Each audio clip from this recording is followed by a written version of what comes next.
is summer holiday time on the island of Sodor. Vacationers come from far and wide to enjoy the beauty of the island. It is the busiest time of the year for Sir Topham Hatt's engines. Thomas was excited. Sir Topham Hatt had sent him to pick up a special to deliver to Dryaw Airfield. "What have you got there?" tooted Percy. "A balloon," replied Thomas. "A party balloon?" asked Percy excitedly. "No," said Thomas. "This is a very special balloon," and he chuffed away. Soon Thomas arrived at the airfield,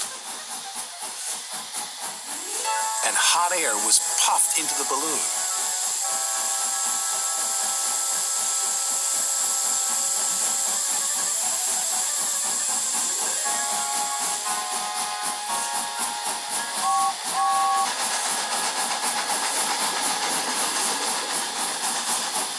"What is that?" puffed James. "A hot air balloon," said Thomas.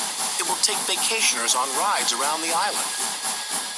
"Taking vacationers on rides around the island is our job," wheezed James jealously. Then, as if by magic, the hot air balloon rose silently up into the sky. "What if the hot air balloon takes our passengers away?" chuffed James. "What will happen to us then?"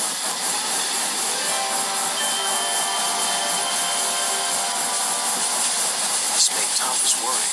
Suddenly, he wasn't so excited about the balloon. The balloon could be seen by everyone on the island of Sodor. Duck gazed at it for so long, he ran into the back of Stepney.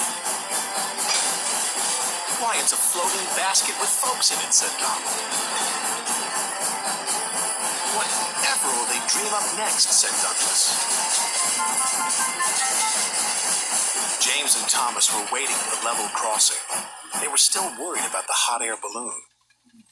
"If it takes our passengers away," chuffed Thomas, "there'll be no use for us engines." "Passengers should travel on trains," huffed James, "not in silly balloons." Then something big and round and red drifted straight towards them. "We're out of hot air!" shouted a voice. "Ah!" cried James. "What's happening?" Crash, bang, wallop went the balloon and landed right on top of James. He was so scared, he let out a huge burst of steam, which blew the balloon up again.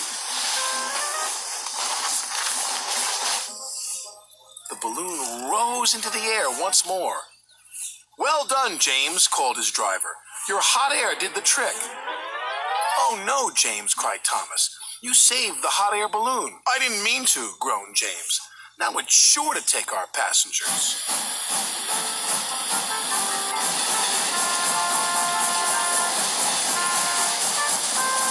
Wherever James went, he could see the balloon carrying vacationers across the island. He felt he should be taking those passengers. "Rails are better than hot air any day." James arrived back at the station. There were lots of people on the platform. Sir Topham Hatt was waiting too. "Well done, James." "But now the passengers will ride in the hot air balloon."